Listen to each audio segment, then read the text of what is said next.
Hey guys, welcome back to our channel remix diaries. ഇന്നത്തെ special എന്ന് പറയുന്നത് ഒരു ചിക്കൻ കറിയാണ്. അപ്പോൾ നമ്മൾ അതിന് വേണ്ടി 1 കിലോ ചിക്കൻ എടുത്തിട്ടുണ്ട്. ഞാനപ്പം അതിൻ്റെ അളവൊക്കെ സൈഡിൽ കൊടുത്തിട്ടുണ്ട്. അപ്പോൾ ഗായ്സ്, നമുക്കിനി ഒരു ഉരുളി നമ്മൾ വെച്ചിട്ട് അതിലേക്ക് ചിക്കൻ ഫ്രൈ ചെയ്യാൻ ആവശ്യമായിട്ടുള്ള എണ്ണ ഏകദേശം ഒരു 3-4 ടേബിൾ സ്പൂൺ എണ്ണ ഒഴിച്ച് അതിലേക്ക് നമ്മൾ മുളക് പൊടിയും മഞ്ഞൾ പൊടിയും ഉപ്പും ചെയ്ത് മാഗ്നേറ്റ് ചെയ്ത ചിക്കൻ ഇതിലേക്കിട്ടൊരു 25% വരെ ഫ്രൈ ആയാൽ മതി. ഒത്തിരി ഫ്രൈ ആക്കണ്ട.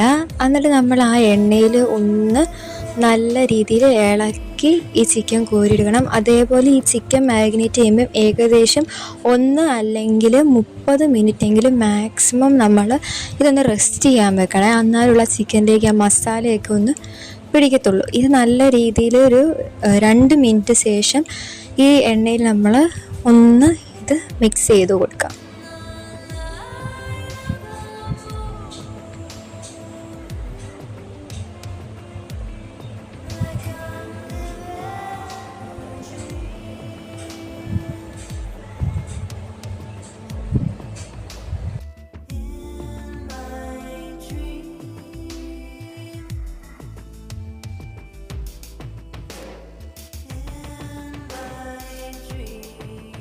രണ്ട് മിനിറ്റിന് ശേഷം നമ്മൾ ആ ചിക്കൻ പാത്രത്തിലേക്ക് മാറ്റി കൊടുക്കാം. ഇനി ആ എണ്ണയിലേക്ക് തന്നെ ഇഞ്ചിയും വെളുത്തുള്ളിയും 2 ടേബിൾ സ്പൂൺ ചതച്ചത് അല്ലെങ്കിൽ പേസ്റ്റ്, നിങ്ങൾക്ക് ഇതിലേക്ക് ചതച്ചാണെങ്കിൽ കുറച്ചും കൂടി ടേസ്റ്റുള്ള.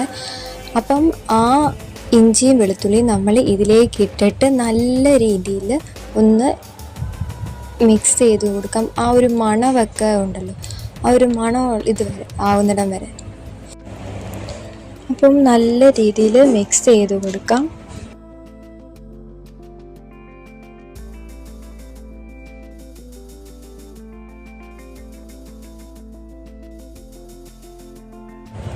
ഇനി നമ്മൾ ഇതിലേക്ക് 3 വലിയ സവാള കുത്തി അരിഞ്ഞ്, മീൻസ് ചെറുതായിട്ട് അരിഞ്ഞത്, അല്ലെങ്കിൽ നിങ്ങൾക്ക് സ്ലൈസ് ആയിട്ട് നേരെ നല്ല കട്ട് കുറച്ച് അരിയുവാണെങ്കിലും നമ്മുടെ കറിക്ക് നല്ല ടേസ്റ്റ് ആയിരിക്കും. ഞാനിപ്പോൾ ഇവിടെ കൊത്തി അരിഞ്ഞ് സവാളയാണ് എടുത്തിരിക്കുന്നത്. ഇനി നമ്മൾ ആ ഇഞ്ചിയും വെളുത്തുള്ളിയും ആ എണ്ണയെല്ലാം കൂടി സവാളയും കൂടി ഇട്ടിട്ട് നല്ല രീതിയിൽ മിക്സ് ചെയ്തെടുക്കണം. ഇനി ഇതിലേക്ക് നമ്മൾ കുറച്ച് ഉപ്പും കൂടെ ചേർക്കണം. ഞാൻ അത് എടുക്കാൻ മറന്നു പോയതാട്ടോ വീഡിയോ. കുറച്ച് ഉപ്പ് ചേർത്താൽ മതി. നമ്മൾ എല്ലാ ഉപ്പും ചേർക്കുമ്പം നമ്മുടെ ചിക്കനകത്ത് നമ്മൾ ഉപ്പ് ചേർത്തതുകൊണ്ട് ഇത് സവാള ഒന്ന് വഴഞ്ഞ് കിട്ടാൻ വേണ്ടി മാത്രം ഒരു പിഞ്ച് ഉപ്പ് മാത്രം ചേർത്താൽ മതി. ഇനി നമ്മൾ ഇത് ഒന്ന് അടച്ച് വെച്ച് ഈ സവാള ഒന്ന് വേവിച്ചെടുക്കണം. ഏകദേശം ഒരു 5 മിനിറ്റ് കഴിയുമ്പോൾ നമ്മുടെ സവാള ഇതുപോലെ ഒന്ന് വെന്ത് കിട്ടുന്ന ആ ഒരു പരുവമുണ്ടല്ലോ, ഒത്തിരി ബ്രൗൺ കളറൊന്നും ആകണ്ട. ഈ ഒരു പരുവാകുന്നിടം വരെ നല്ല രീതിയിലായി കഴിഞ്ഞ് നല്ല രീതിയിൽ തന്നെ ഒന്നുകൂടെ മിക്സ് ചെയ്തെടുക്കണം. ഇനി നമ്മൾ ഇതിലേക്ക് പൊടികളൊക്കെ ചേർക്കാൻ പോവാണ്. ആദ്യമായിട്ട് 2 ടേബിൾ സ്പൂൺ മുളക് പൊടി ഇതിലേക്ക് ചേർത്ത് കൊടുക്കാം. പിന്നെ മഞ്ഞൾ പൊടി ഒരു 1/2 ടേബിൾ സ്പൂൺ, മല്ലിപ്പൊടിയും 2 ടേബിൾ സ്പൂൺ തന്നെ. നമ്മൾ മുളക് പൊടി എടുത്ത അളവിൽ തന്നെയാണ് മല്ലിപ്പൊടിയും ചേർക്കുന്നത്. Garam masala 2 table spoon. പിന്നെ നമ്മളിതിലേക്ക് ചിക്കൻ മസാലയാണ് ചേർക്കുന്നത്. ചിക്കൻ മസാലയും 2 ടേബിൾ സ്പൂൺ, അല്ലെങ്കിൽ നിങ്ങൾക്ക് 3 ടേബിൾ സ്പൂൺ വരെ ചേർക്കാവുന്നതാണ്. ഇനി നമ്മൾ പൊടികളെല്ലാം ഇട്ടതിന് ശേഷം ഫ്ലെയിം മീഡിയത്തിൽ വെച്ചിട്ട് അല്ലെങ്കിൽ ലോയിൽ വെച്ച് നമ്മൾ നല്ല രീതിയിൽ ആ മസാല എല്ലാം കൂടെ മിക്സ് ചെയ്യണം. ആ ഒരു മണം വരുമ്പോൾ നമുക്കറിയാമല്ലോ, അതെല്ലാം ഒന്ന് മാറി വരുന്നിടം വരെ നല്ല രീതിയിൽ മിക്സ് ചെയ്ത് കൊടുക്കണം. ഇനി ഞാൻ ഇതിലേക്ക് ചേർക്കാൻ പോകുന്നത് 2 വലിയ തക്കാളി ചെറുതായിട്ട് അരിഞ്ഞതാണ്.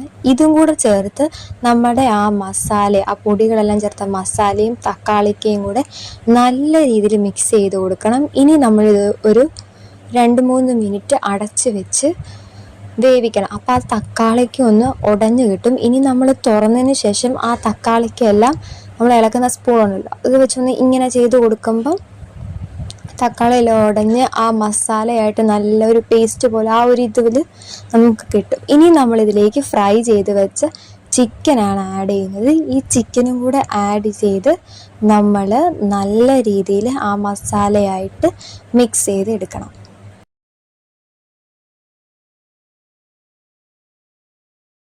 ചിക്കനെല്ലാം നല്ല രീതിയിൽ മിക്സ് ചെയ്തതിന് ശേഷം അതിലേക്ക് ഞാനൊരു 1.5 കപ്പ് വെള്ളമേ ഒഴിക്കുന്നുള്ളൂ. നിങ്ങൾക്ക് ഇത്രയും വെള്ളം വേണമെങ്കിൽ 1 കപ്പ് വെള്ളം ഒഴിച്ചാൽ മതി. കാരണം ചിക്കനിൽ നിന്നും വെള്ളം ഇനി ഇറങ്ങും. ഇനി അതിലേക്ക് നമുക്ക് ചിക്കൻ ആവശ്യമായിട്ടുള്ള ഉപ്പ് നോക്കിയിട്ട് ഉപ്പ് ചേർത്ത് കൊടുക്കാം. ഇനി ഇത് അടച്ച് വെച്ച് തിളയ്ക്കുന്നിടം വരെ ഹൈ ഫ്ലെയിമിൽ ഇട്ട് തിളപ്പിക്കാം. ഇനി ഇതിലേക്ക് ഒരു സ്പെഷ്യലായിട്ട് നമ്മൾ ഷുഗർ ചേർക്കുന്നുണ്ട്. അതൊരു 1 ടീസ്പൂൺ ചേർത്താൽ മതി. പിന്നെ ഇതിലേക്ക് മല്ലിയിലയും ചേർക്കുന്നുണ്ട്. ഒരു ഹോട്ടലിൽ നിന്ന് നമ്മൾ കഴിക്കത്തില്ലേ ചിക്കൻ കറി, ആ ഒരു ടേസ്റ്റ് ആട്ടോ ഇതിന്. വെള്ളം വേണ്ടെങ്കിൽ നിങ്ങൾക്ക്, ഇതിപ്പോൾ ഏകദേശം കുറുകിയാണ് ഇരിക്കുന്നത്, നിങ്ങൾക്ക് ഇത്രയും വെള്ളം വേണ്ട, ഒരു പെരട്ട് പോലെ വെക്കണമെങ്കിൽ നിങ്ങൾക്ക് ഇത് 1 കപ്പ് വെള്ളം വെച്ചാൽ മാത്രം മതി. അപ്പം നമ്മുടെ ടേസ്റ്റി ചിക്കൻ കറി ഇവിടെ റെഡി ആയിട്ടുണ്ട്. അപ്പം എല്ലാവരും ട്രൈ ചെയ്തിട്ട് ഇതെങ്ങനെയുണ്ടെന്ന് പറയണം. സബ്സ്ക്രൈബ് ചെയ്യാനും മറക്കല്ലേ. ബൈ.